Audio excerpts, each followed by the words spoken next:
এবার আসি মেয়েটার কথা। মেয়েটাকে সাদা জামা পরিয়েছে গরমের মধ্যে, এরকম চামকিলি চামকিলি জামা, বাবারে বাবা, ভালো না, ভালো না, কোনো দিক থেকেই ভালো না। বুঝতে পেরেছিস তো কি বলছি? বেলা টিচার আসছে, শুধু পড়াশোনায় ভালো হলেই হয়ে গেল? তাকে কোনটা, তাকে মানে রুচিবোধ, আদার্স যেই শিক্ষাগুলো সেগুলো দেওয়ার প্রয়োজন নেই। আর কি উদ্ভটের মতন জঙ্গলি সাজ সাজিয়ে নিয়ে গেছে, পুরো জঙ্গলি লাগছে। তো একে আঁকায় দিয়েছে, বহুদিন ধরে আঁকছে, দেখবা তো আঁকে কিরকম ভাবে আঁকে। এখনো পর্যন্ত আঁকার কোনো ধরনই জানে না, লাইনের বাইরে রং করতে করতে বেরিয়ে যায়। আঁকা দেখবা নাচ শেখে, অথচ যখন গান চালিয়ে নাচে তখন শুধুমাত্র লাফায়। কোনো অঙ্গভঙ্গি নেই, নাচের যে একটা অঙ্গভঙ্গি আছে সেরকম কিচ্ছু নেই। না আঁকায় ভালো বাচ্চাটা, এতদিন ধরে আঁকা শিখছে, না আঁকায় ভালো না নাচ, ওই তো কি বলবো একদম এরকম লম্পচম্প, একদম স্প্রিং এর মতন এরকম লাফাতে থাকে খাটের মধ্যে, আর কোনো নাচের কোনো ধরনই দেখি না।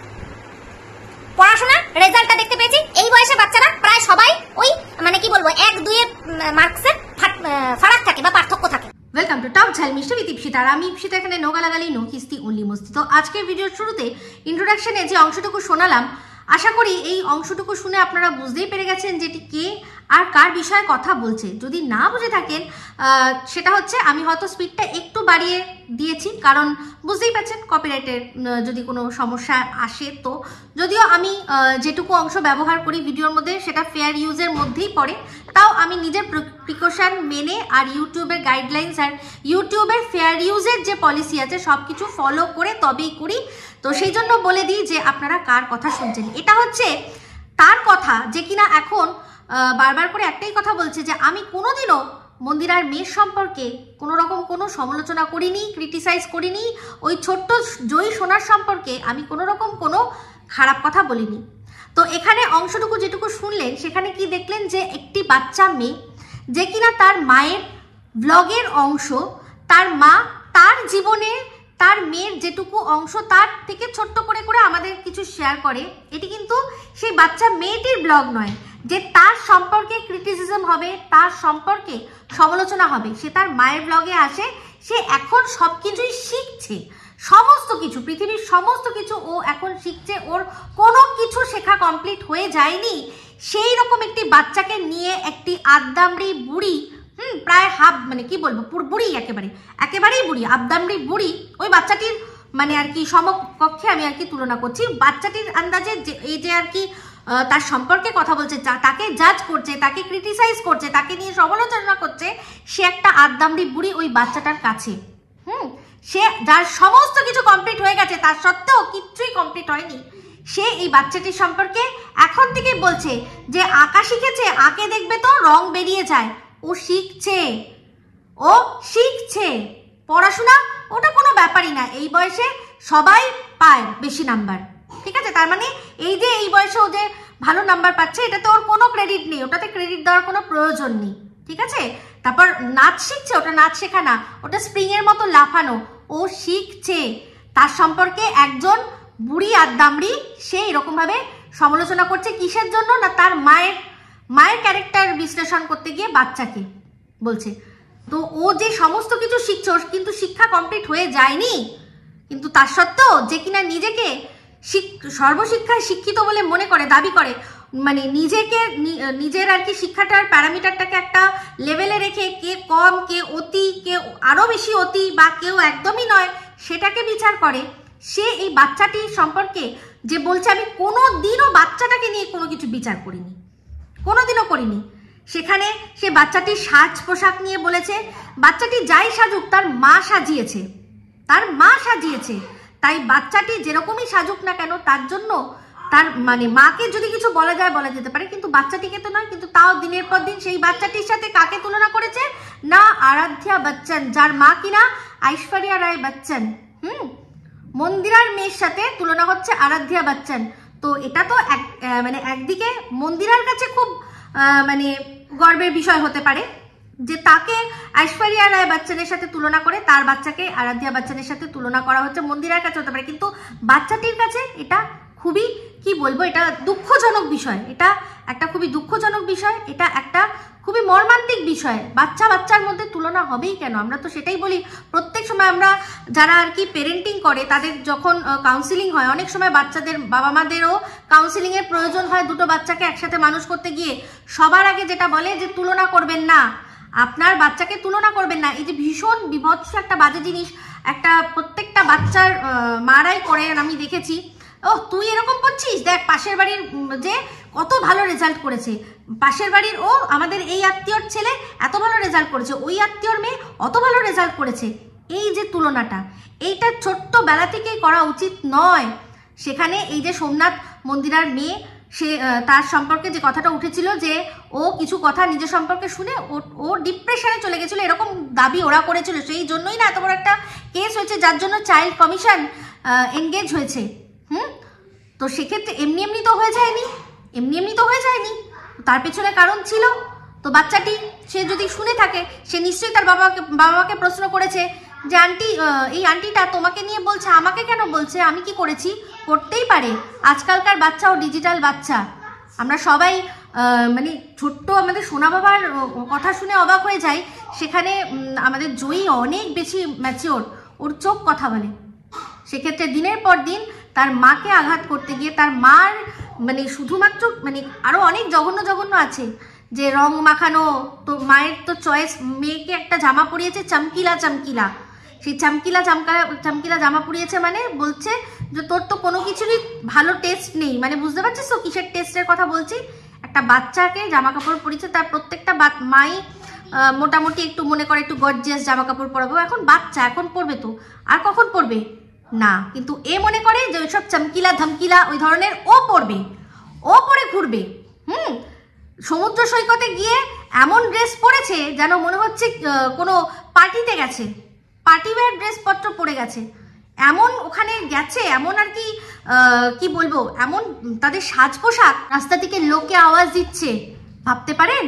রাস্তায় লোকে আওয়াজ দিচ্ছে, দুজন মহিলাকে দেখে, একটি মেয়ে আর একটি মহিলাকে দেখে আওয়াজ দিচ্ছে। এটা কোন রকমের হলে তবে কি এরকম হয়? বুঝতে পারছেন সাজ পোশাকের? তো যাই হোক, আমাকে তো কি ধরনের শিক্ষায় আমি শিক্ষিত, প্রশ্ন যখন করেছে উত্তর তো আমাকে দিতেই হবে।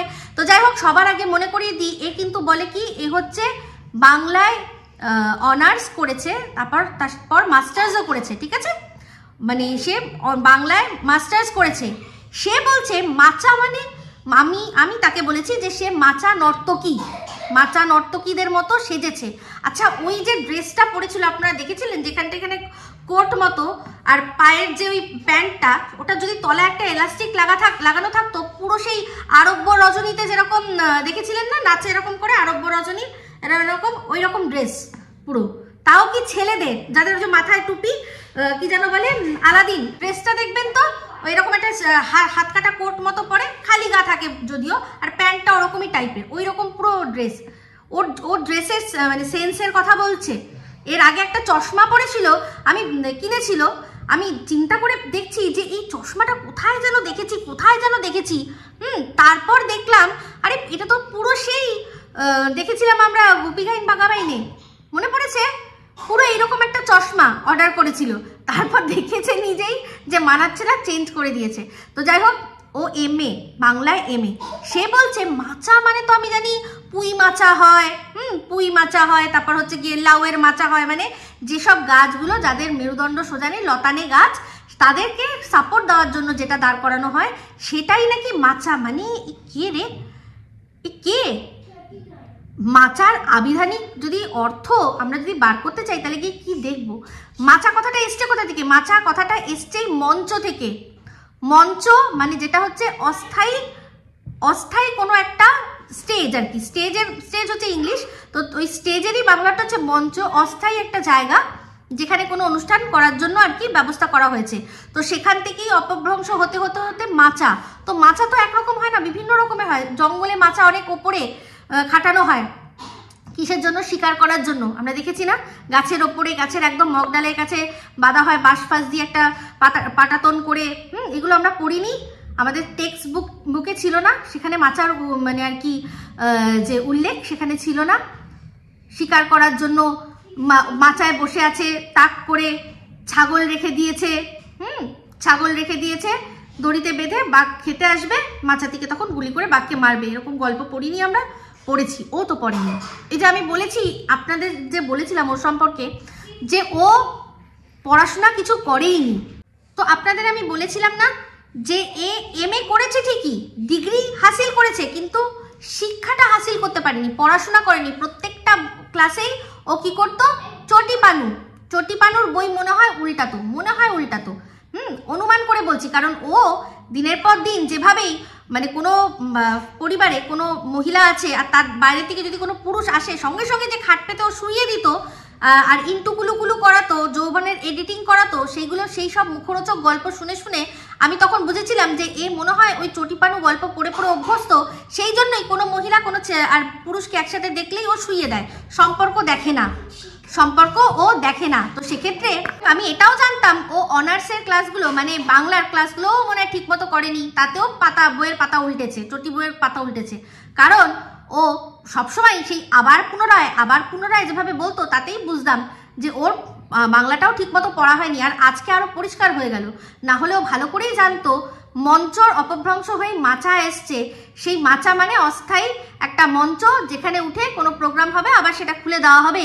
তো সেক্ষেত্রে মাচানো জায়গায়, যেগুলো ফাংশন বলে আমরা আর কি দাবি করি, ফাংশন হয় যেটা, দেখবেন দুর্গাপুজোর সময়, পুজোটা হয়ে গেল, পুজো শেষ হয়ে গেল, ওই যে স্টেজটা, সেই স্টেজে উঠে গান হয়, নাচ হয়, সেটাই যারা করে তারা হচ্ছে মাচা শিল্পী। শুধু এই নয় যে কোনো মাচা শিল্পী বলে কোনো আলাদা কোনো জগৎ রয়েছে, না, যারা এই বলিউড ইন্ডাস্ট্রি, টলিউড ইন্ডাস্ট্রি যারা আছে, তারাও কিন্তু ওই রকম অস্থায়ী মঞ্চে উঠে যদি প্রোগ্রাম করে, তাদেরকেও মাচা শিল্পী বলা হবে। এরকম এখানে আমাদের টলিউড বলিউডের সবাই, অনেকেই যখন যেরকম সুযোগ পায়, কারণ পয়সাটা তো ভালোই হয়, তো তারা কিন্তু সেক্ষেত্রে ওখানে অনুষ্ঠান করে। হ্যাঁ, এই মাচা শিল্পী বলে তাদেরকে অনেক সময় খোঁচা দেওয়া হয়, যারা আর কি মাচা, মানে এই ধরনের অস্থায়ী জায়গায় গিয়ে প্রোগ্রাম করে না, তারা মনে করে আমি এমন একজন শিল্পী, আমি শুধুমাত্র কোনো ভালো কোনো অডিটোরিয়াম হবে সেখানেই অনুষ্ঠান করব। তারা এই যারা আর কি অস্থায়ী মঞ্চে উঠে নাচ গান করে, এন্টারটেন করে, তাদের শিল্প, তাদের উপস্থিতি সমস্ত কিছু বেচে, তাদেরকে আর কি পোক করার জন্য বলে যে তুই তো মাচা শিল্পী। তো মাচা কথাটা এই জন্যই বলা, যে আমি বুঝিয়েছি এই কারণেই যে একদম আর কি মাচা, বুঝতেই পাচ্ছেন যে অডিটোরিয়াম কোথায়, আর এই ধরনের যে শিল্প এখানে, এটা ভীষণ মানে ভীষণই অ্যাভেলেবেল, যেখানে সবাই আর কি যেতে পারে। অডিটোরিয়াম মানে কি, আপনি লিমিটেড মানুষ যাবে, যেখানে টিকিট কেটে যেতে হবে। আর এটা যেহেতু সবাই যেতে পারে, সবার জন্য জনসমক্ষে পুরো সবার সামনে আর কি তার ব্যাপ্তি, তাই জন্য এটাকে অনেক অংশেই ছোট চোখে দেখা হয় বা বলা হয় যে এরা খুব অ্যাভেলেবেল। সেই অর্থেই আমি বলেছি যে ওদের সাজ পোশাক, এই গান যারা করেন দেখবেন তাদের কিছু পিছনে নাচে, ওই রকম ধরনের নাচ, আর আপাতমস্তক নাচ ঢাকা, তা দিয়ে কি যায় আসে? বলছে যে আমি আপাতমস্তক ঢেকে নাচ করেছি, সেখানে সবাইকে দেখিয়েছি, কিন্তু জায়গাটা কোথায়? একটা হোটেলে, যেখানে তার স্বামী বা তার বাড়ির কোনো গার্জিয়ান উপস্থিত নেই, সেখানে সারা অঙ্গ ঢেকে নাচ প্রদর্শনী করার পর কি করেছে সেটা কিন্তু আমরা জানতে যাচ্ছি না। কিন্তু আমি যেখানে নেচেছি আর যেখান থেকে নাচতে নাচতে আমার থাই দেখা গেছে, সেটা আমার নিজের ঘর, আর ক্যামেরার সামনে আমার বর ছিল, থাইটা সামনাসামনি আমার বরই দেখেছে, ঠিক আছে? তো সেরকম প্রত্যেকে, মানে ওই যে থাইয়ের ওপরের ওই রকম ধরনের, মানে কি বলবো, ওই যে হট প্যান্ট বা শর্ট জামা আমি প্রচুর পরেছি, তাই আমার কানে কোনো যায় আসে না। এখন মনে হয় না সেটা পরি না। ও বলল পোক করার জন্য আমাকে, যে বেঢপ চেহারা করেছি। হ্যাঁ, নিজেই করেছি আমি, আমার কোনো যায় আসে না, আমার বরেরও কোনো যায় আসে না। ও বলে না যে আমার বরের যায় আসে না, আমার ওপরে সুপারি আছে না লেবু আছে, তাহলে ওর কিসের জন্য যায় আসছে? আমার চেহারা ঢপের কি বেঢপের, ওর কি? ও বলেছিল না আমার বরের যে তোর বর কি আমাকে আর কি, মানে তোর বর কি টাচ করবে যে লেবু না সুপারি তুই দেখতে গেছিস? তো সেম কথা ও কি কিসের জন্য বলতে যাচ্ছে? ওর তো যায় আসার কোনো দরকার নেই, আমার বর বুঝে নেবে, আমার ঢপের হোক, আমার বেঢপের হোক, যার হোক। কিন্তু নাচটা আমি করেছি আমার ডাইনিং রুমের মধ্যে দাঁড়িয়ে, আর ক্যামেরা আমার বর ধরেছে। কিন্তু ও যেখানে সর্বাঙ্গ ঢেকে নেচেছে, তারপর কি করেছে সেটা দেখুন। আমি এসব কিছু বলতে চাই না, কিন্তু একটা সময় ওই আমাদের বুঝিয়েছে যে হোটেলে নাকি মানুষ মারাতে যায়, এই ধরনের একটা ওয়ার্ডও ব্যবহার করেছে। এটা কিন্তু আমি ওর কাছ থেকে শিখে, ওর কাছ থেকে ধার করে নিয়ে ব্যবহার করছি, আর একবারও এটা তুলবো না, এই ওয়ার্ডটার মুখে কোনোদিনও আমি ব্যবহার করব না, মানে এই ভিডিওর মধ্যে কোনো সময় অন্য সময় যদি এটা কোট আনকোট ওই ওয়ার্ডটা আমি বললাম, ও আমাদের বলেছে না, তাহলে যখন অন্যরা যাচ্ছে তখন সেটা হচ্ছে ওইটা, আর যখন ও যাচ্ছে তখন সেটা কি এনজয়, মজা করতে যাচ্ছে, কে কি বললো যায় আসে না। তাহলে তারা যখন ঘুরতে যাচ্ছে বা ঘুরে আনন্দ করেছে, তাহলে ওর কথাতে তাদের কিসের জন্য যায় আসার প্রয়োজন আছে? তো আমি দেখেছেন আগেও বলেছি আর এখনো বলছি যে ও এই যে ভিডিওগুলো করতো, যেমন কিনা একটা সময় এই মৌমিতাকে ও যা নয় তাই বলতো ওর ড্রেসিং সেন্স নিয়ে। আজকে বলুন তো, ও যে জামা কাপড়গুলো পরেছে এটা কোন ভদ্রলোকের ভদ্র বাড়ির ভদ্র ড্রেস, মানে যেই জায়গায় ও গেছে সেই জায়গা অনুযায়ী ওটা একটা ভদ্র বাড়ির ভদ্র ড্রেস। যাই হোক, একটা কমিউনিটি পোস্টে দেখলাম লিখেছিল ঘোড়ার পিঠে ঘোড়া, বলে খুব মানে মজা করছে। অ্যাকচুয়ালি ওটা হবে খচ্চরের পিঠে গাধি, ওটা যেটায় বসেছিল ওটা ঘোড়া নয়, ওটা খচ্চর, আর যা ও যে পিঠে চেপে বসেছিল পুরো গাধির মতো লাগছিল, গাধার মুখটাও কিন্তু ঘোড়ার মতোই শেপের, ঠিক আছে? তো ওটা ছিল অ্যাকচুয়ালি খচ্চরের পিঠে গাধি, পুরো তাই লাগছিল। তো যাই হোক, তো সেটাই বলছি যে দিনের পর দিন কি বলেছে সীমাকে, যে সীমা হোটেলে হোটেলে কি করতে যায়, আশা করি আপনারা সবাই জানেন ওই ওয়ার্ডটা। তাহলে ও যে সেটাই করতে যায়নি এর কি গ্যারান্টি আছে, তাই না? তো সেক্ষেত্রে মানে এরকমভাবে দীঘার মতো একটা জায়গা, সেখানে দুজন শুধু একা, দুজন মেয়ে, এটা ঠিক কেমন একটা লাগছে না? একটা কোনো ভদ্র বাড়ি, যেমন কিনা ও বলে, অনেক সময় বলেছে যে এই যে কিছুদিন আগেই বলেছে ইয়ের কথা, মিমের কথা বলেছে যে আমি সেদিনকেই বুঝেছিলাম যে এই মিম মেয়েটি কে, কেমন, যখন আমি শুনেছিলাম যে ও অন্যের বাড়িতে রাত কাটায়। চিন্তা করে দেখুন, অনেক দিন আগের থেকে কিন্তু এগুলো সব ওদের মধ্যে চলছে। মেয়েটি কোথায় রাত কাটায় না কাটায় ওরা কিন্তু সমস্ত জানে। তখনই ও বুঝেছিল যে এর পারিবারিক শিক্ষা বা পারিবারিক বলে কোনো যে সম্মান বলে শাসন বলে কিছু নেই। তাহলে এই যে এখন এরকমভাবে দুরাত কাটিয়ে আসলো, তাহলে ওর পরিবার সম্পর্কে আমরা কি ধারণা করব, ওর পরিবারের সম্পর্কে আমাদের কি ধারণা করা উচিত? তো দিনের পর দিন ও মৌমিতাকে বলেছে হোটেলে হোটেলে, তারপর হচ্ছে গিয়ে যখন রাগ হয়েছিল এই যে ওর চম্পা দাদার ওপর, চম্পা দাদার বউয়ের সাথেও বলেছে, বউকে নিয়েও বলেছে, যে এই দীঘা নিয়েই বলেছে যে ওই রকম ভালো হোটেল আমি তো জানি, আমার বর যা ইনকাম করে ও তাই ইনকাম করে, তাহলে ওই রকম সুইমিং পুলওয়ালা হোটেল কি করে থাকছে, বুঝতে পারছি নোংরামি করে টাকা ইনকাম করছে, এই কথাটা বলেছে। তাহলে চিন্তা করে দেখুন যে কিনা 200 টাকা খরচা করতে গেলে 200 বার চিন্তা করে, সে এখন বলছে কোনো ব্যাপার না, হোটেল নাও, একদম বেশি পয়সা লাগুক, কিন্তু সমুদ্রের কাছে থাকবো। তো এইসব কথাগুলো শুনলে সমস্ত বোঝা যায় কোনটা কি হচ্ছে। কেউই আর কি ঘাসে মুখ দিয়ে চলে না, যতই ও চম্পা ভাইকে দিয়ে জিজ্ঞাসা করাক না কেন যে টুথপেস্টের নামা খেয়ে কিনা, ওই যারা টুথপেস্টের নামাক খায় তারাই বুঝবে, বাদ বাকি যারা ভাত দিয়ে নুন মেখে খায় তারা সব বুঝতে পারবে যে কি হয়েছে ওখানে আর কি হয়নি, ঠিক আছে? সবাই বুঝতে পারবে যে এরকমভাবে যারা গেছে তাদের পারিবারিক শিক্ষা, তাদের পারিবারিক শাসন বলে কিচ্ছু নেই। তারা মানে স্বৈরাচারী, তারা স্বেচ্ছাচারী, তারা মানে নিজেরা ভালো থাকার জন্য যা খুশি তাই করতে পারে, মানে কারোর কথা মেনে না চলবে না। এই কথাগুলোই আমি বলছি, এটাই তো বুঝতে পারবো আমরা ওর এই ট্রিপটা থেকে এটাই বুঝবো যে ওর পারিবারিক শিক্ষা বলে কিচ্ছু নেই, আর পারিবারিক শাসন বলেও কিছু নেই। ও নিজে ইনকাম করছে মানে ও যা নিজে মনে করে সেটাই ঠিক। এর আগে যখন ও ভিডিওগুলোতে মানুষের খাওয়ার সম্পর্কে কথা বলতো, প্রশ্ন তুলতো যে কিভাবে এত রিচ খায়, কিভাবে এত খেতে পারে, কিভাবে মানুষ রোজ কি যেন বলে ওটাকে, খাসির মাংস খেতে পারে রোজ, যদিও কোনো মানুষ খেত আমরা দেখিনি, তার সত্ত্বেও বলতো যে কি ব্যাপার প্রত্যেক সপ্তাহে খাসির মাংস কি করে হয়, এত মাছ এত মাংস লোকে কি করে খাচ্ছে, এত বিরিয়ানি মানুষ কি করে ঢিপাচ্ছে। তখন ছিল সেগুলো ঢিপানো, সেগুলো ও হিংসার চোটে বলতো, আজ সেটা প্রমাণ হয়। নাহলে কোনো মানুষ রোজ তেলকই খেতে পারে? ওর বাড়িতে রোজ তেলকই, যেমন একটা সময় রোজ কি জানো ওটা, তেলাপিয়া, পিয়া যতই কই মাছ খাক ওর অকাতটা কিন্তু ওর এই তেলাপিয়াতেই রয়েছে, ওর কথাবার্তার প্রমাণ পাওয়া যায়। তো যাই হোক, সেখানে যখন খেতে পারতো না তখন অন্যের খাওয়া দেখে সেটাকে রাগের চোটে বলতো ঢিপানো, যে সবাই ঢিপাচ্ছে, খাচ্ছে তো না ঢিপাচ্ছে। আজ নিজে মানে বাড়িতে রান্না থাকা সত্ত্বেও তাও হেলে দুলে গিয়ে নাইটি পরে পাড়ার দোকান থেকে বিরিয়ানি এনে খায়। তো রোজ রোজ তেল কই ভাজা পোড়া ছাড়া খাওয়া ওর নেই। এক গাদা আদা রসুনের গড়গড়ানি। যখন পেটের প্রবলেম ওর ছিল তখন খেতে পারতো না আদৌ, আমার মনে হয় পেটের ওর কোনো প্রবলেম ছিলই না, শুধুমাত্র খাওয়ার ওর কাছে ক্ষমতা ছিল না, সেটাকে পেটের প্রবলেম দিয়ে ঢাকতো আর অন্যের খাওয়া দেখে হিংসা করে দাঁত মুখ খিচিয়ে কথা বলতো। যখন নিজে খেতে পারতো না তখন অন্যের খাওয়াটা ছিল ঢিপানো, আজ নিজে খেতে পারে সেই জন্য অন্যের খাওয়াটা ওর কোনো গায়ে লাগে না। তেমনি সেম ওই মৌমিতার ড্রেসগুলো দেখে খুব ভাল লাগতো, কিন্তু ওর তখন ওগুলো কেনার অকাত ছিল না, ক্ষমতা ছিল না, সেই জন্য সেইগুলোকে দেখে নাচনেওয়ালি কোঠাওয়ালি এইসব কথা বলতো। সীমারও মেয়ের ড্রেস দেখে ও সেই একদম ওই রকম লেভেলেরই হিংসা করে কথা বলতো।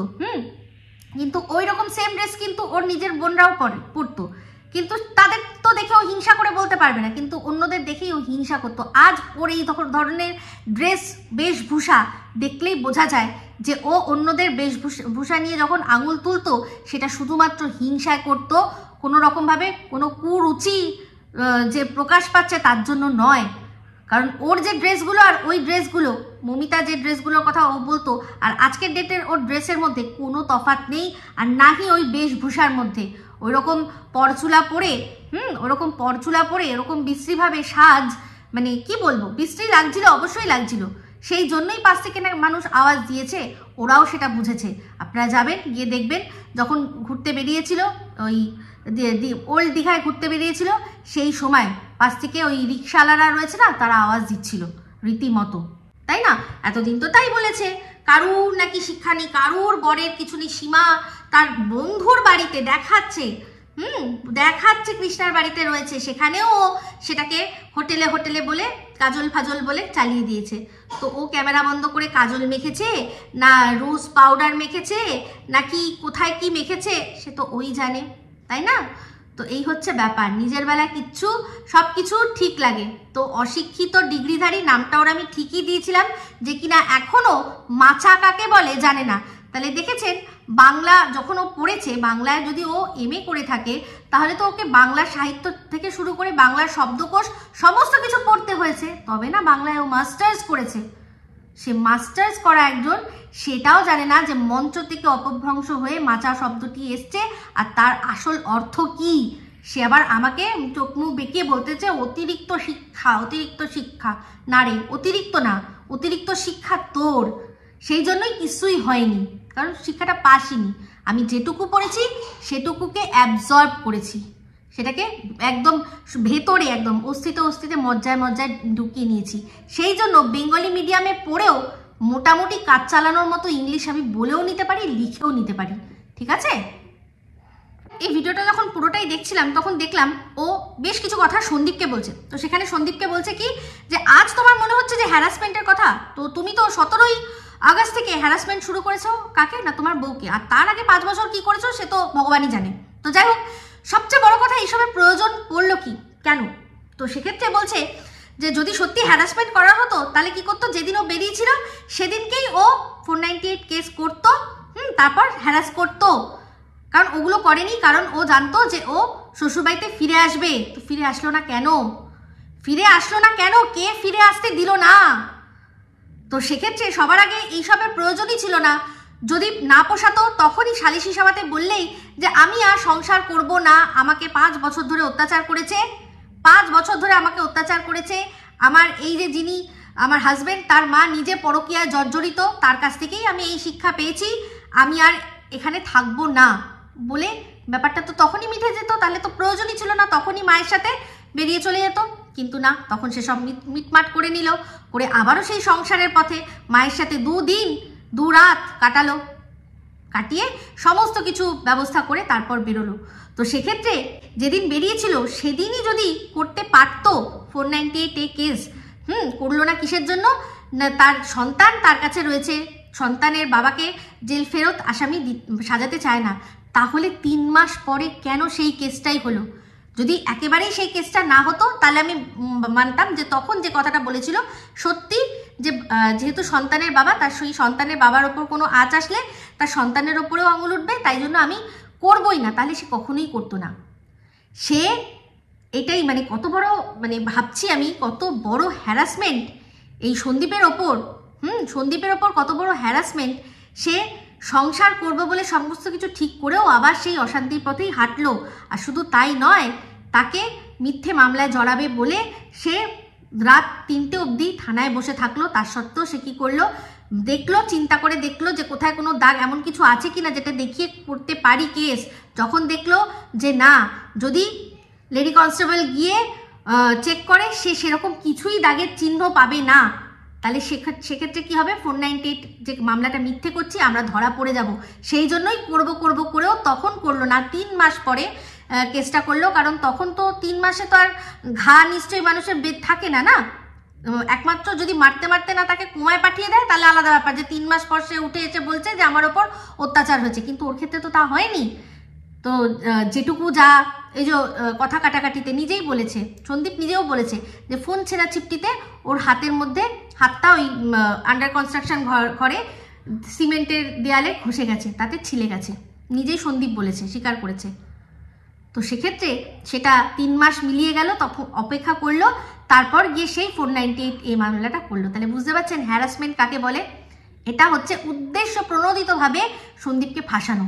যদি সত্যি মানুষের সাথে 498 কেস মানে বধূ নির্যাতন যদি হয়ে থাকে, তাহলে সে অপেক্ষা করবে না যে আমি বাপের বাড়িতে যাই, গিয়ে তারপর আবার ফিরে আসবো। তার সাথে অন্যায় হয়েছে 5 বছর ধরে। তাহলে চিন্তা করে দেখুন, এই দালালরাই সমস্ত কিছু ভান্ডার নিজেরাই ফাটিয়ে দেয়।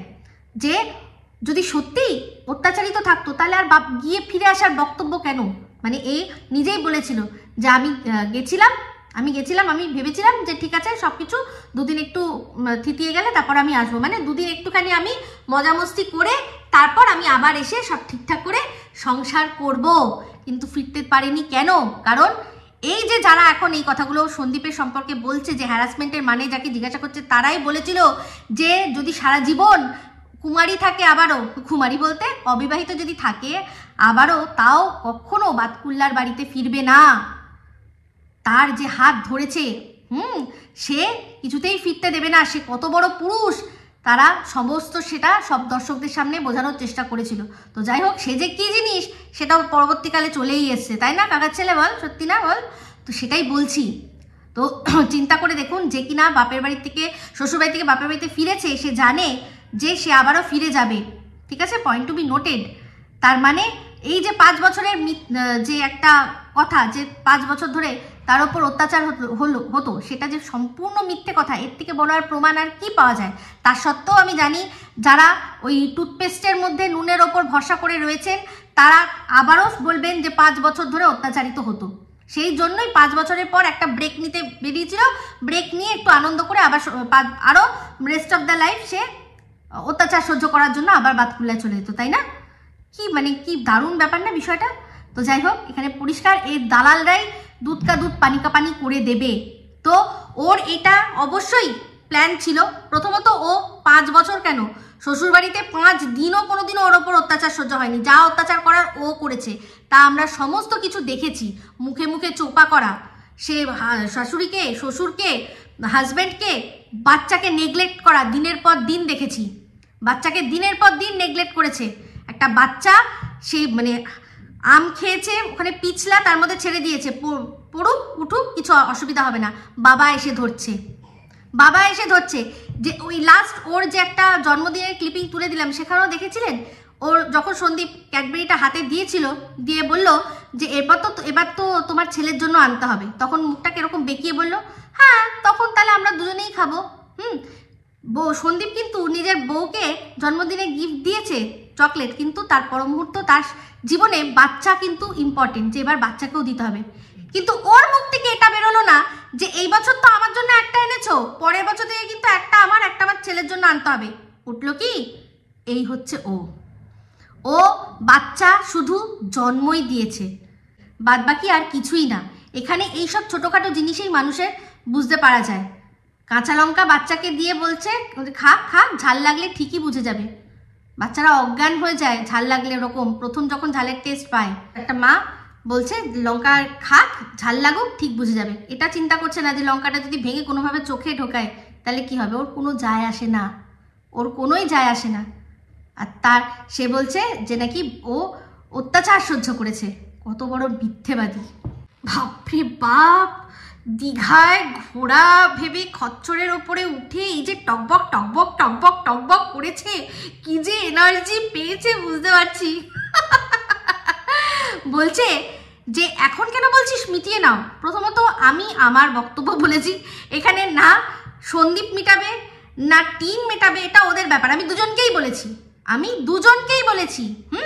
আর প্রথমের কথা, প্রথমে তুই এমন দালালি করছিলি, এমন তুই করে রস চাটছিলি, সেই জন্য তুই লক্ষ্য করিসনি যে আমি কি বলেছি।